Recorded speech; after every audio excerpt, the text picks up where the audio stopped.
Hello, good morning students. Welcome in today's class. In today's class, we will start a new poem entitled The Lotus Eaters. This poem has been included in BA Part 3rd syllabus, paper 1st, Poetry and Drama. This poem is written by Alfred Tennyson, who is a famous Victorian poet. So, before reading this poem, we will take up some important facts related to poet's life. This poem, The Lotus Eaters, is written by Alfred Lord Tennyson, who is a famous English writer. Alfred Lord Tennyson was born in 1809 while he was died in 1892. He was a son of parson and his father's name was Alfred Clarendon Tennyson. His mother's name was Elizabeth. He was educated at Trinity College, Cambridge. Tennyson was educated at Trinity College, Cambridge. It was here that he met Arthur Hallam, who became his most intimate friend. The name of Tennyson's intimate friend is Arthur Hallam. The sudden death of this friend in 1833 in Vienna was a great shock to the Tennyson. It became the occasion for one of the most elaborated and personal lament in literature. His grief found expression in a series of poems that were written during the next few years and published as a collection entitled In Memoriam, and it was published in 1850. Alfred Lord Tennyson became Poet Laureate by Queen Victoria in 1850. So 1850 was a significant year in Tennyson's life. He became Poet Laureate by Queen Victoria in 1850. His important works are his first collection poems by two brothers appeared in 1827, Idol of the King, Enoch Arden, The Lotus Eaters, The Lady of Shalott, Ulysses are his remarkable works. Lotus Eaters is Alfred Lord Tennyson's one of the most popular poems. Its second section, Choric Song, was included in Golden Treasury of Songs and Lyrics. In Golden Treasury of Songs and Lyrics, Choric Song was included. It is the first poem in the fifth book of the Golden Treasury. The poem was first published in 1832. The poem Lotus Eaters was first published in 1832 and it was the year of the first Reform Bill was passed by the British Parliament. The story of this poem has been taken from Homer's Odyssey. It is the main fact that the story of this poem has been taken from Homer's Odyssey, Book 9, where Ulysses, the hero of this epic, is giving a description of his wandering. Where Ulysses, the hero of this epic, is giving a description of his wandering at the land of the Lotus Eaters during his homeward from the Trojan War. Ulysses was the king of Ithaca who had joined this naval expedition to punish Troy for the act of Paris, who was the son of Trojan king Preparium, in carrying off Helen, wife of Manilian, who was king of Sparta, and this Trojan War, which lasted 10 years, was undertaken for the recovery of Helen. And who was Helen?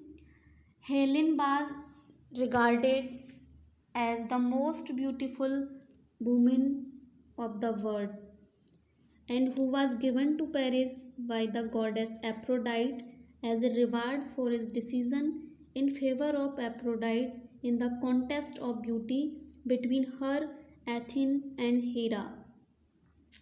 The lotus is an African plant. Lotus is an African plant and not to be confused with the Indian lotus. It is not Indian lotus. It is a low thorny shrub, and this plant was supposed to possess the magical virtues of making men forget their past life. And eating this plant, the feeling of laziness and tiredness, the person who ate them became lazy and languor after eating lotus. The main idea underlying the poem is simple enough. After 10 years of hard work in Troy, the companions of Ulysses on their return voyage land on the country of lotus eaters. The poem Lotus Eaters consists of two sections. The first section consists of 5 stanzas. Opening with the word courage, it acts almost like an imperative. The speaker establishes his leadership in the opening lines and leads his desperate men towards the land. They can see from distance. From that point onward, we find a rich description of landscape of the afternoon, of languid streams, the water. In the Lotus Eaters, Tennyson gives dramatic expression to that mood of weary disgust in which doubts will force themselves on the mind whether life has any prize to offer worth the toil and trouble of winning. In other words, the poem expresses a mood of laziness and indolence in which a human being feels that all labor, toil, efforts, and endeavor are useless, and that life should be spent in a kind of dreamful ease. Now we will analyze first stanza of the poem The Lotus Eaters. The poem opens with the word courage. It acts almost like an imperative. The speaker, Ulysses, establishes his leadership in the opening lines and leads his desperate men towards the land. They can see from the distance. Ulysses caught sight of land from a distance at sea. He pointed it out to his restless sailors and asked to cheer up as they would soon be carried to it by rising wave of the sea. At the very beginning, the poet tells us how this land differed from other lands. Ulysses and his companions reached a land where the atmosphere was peaceful and there was total absence of labor and activities. All round the coast, a dead faint breeze blew like the sighing of a person who dreamed a frightful dream. It was so motionless. The full moon seemed to stand still above the valley. The snow on the distant peaks seemed never to have melted. In second stanza, poet once again gives a beautiful description of atmosphere of Lotus Eaters' land. It was a land of many streams. Some of the streams flowed downwards. These downward falling streams looked like sheets of mist spread in front of the rocks, dropping slowly to the earth like veils of finest lawn. Other broke through wars of flickering lights and shadows and wore on their surface hug masses. There was a shining stream that flowed from the interior of the island towards the sea. In the distance, 3 peaks were visible. There were 3 peaks. They also looked as if they were sleeping. These peaks were covered with age-old snow that perhaps never melted. In the light of the setting sun, they looked bright. The tall, dark pine trees, wet with shower of dewdrops, towered above the thick bushes. The dark pine trees rose high up the sides of the hill, standing conspicuous above the low matted jungle or brushwood. The tangled branches of the low shrubs were woven like a mat. So, in second stanza, poet gives a vivid description of the land of the lotus eaters.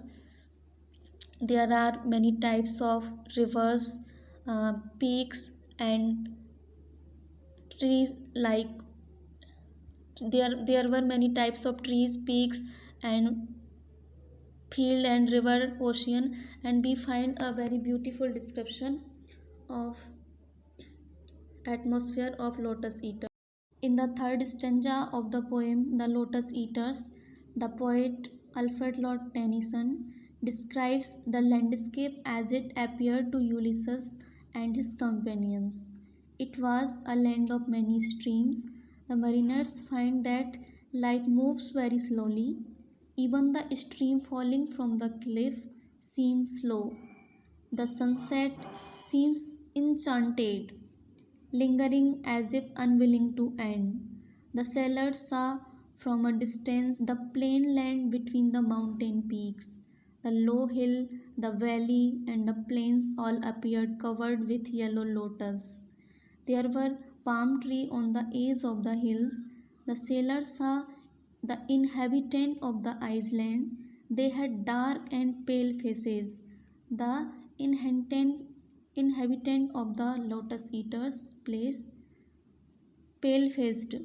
They looked sad and depressed. Their dark face appeared pale against the roselit. The sunset, the valley, the meadow planted with fragrant trees were equally idle. It was a dreamy land.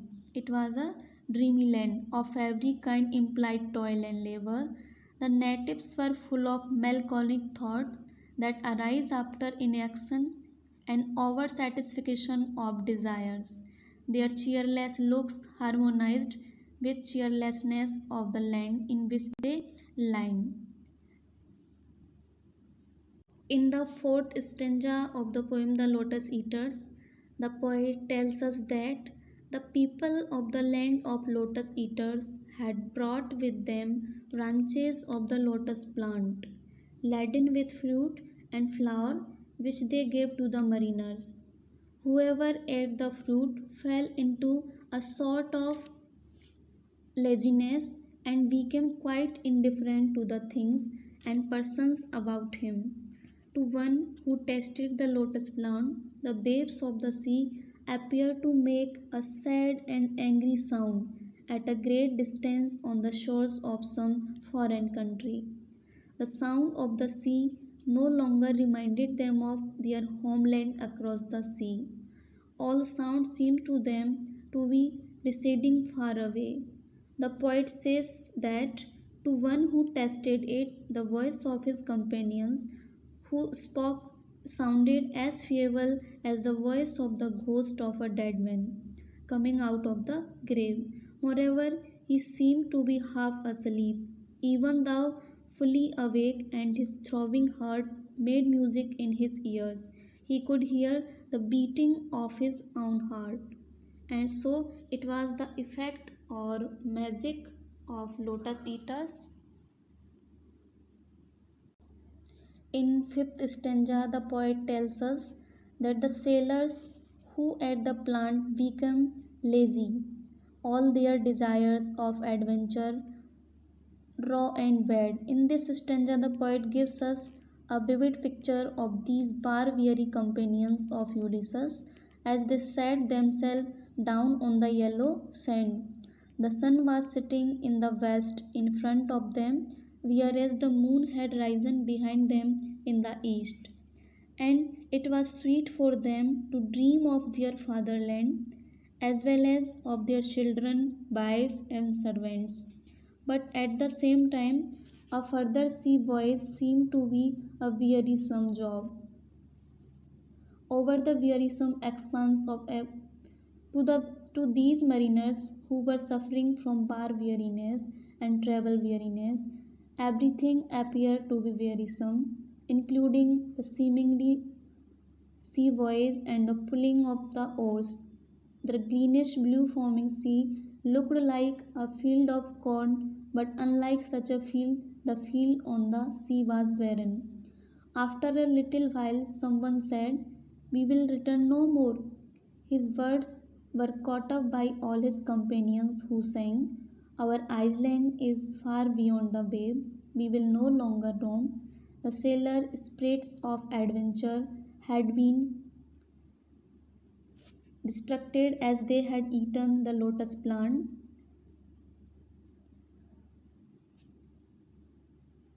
The sea is doubly wearisome because it is ever restless and barren.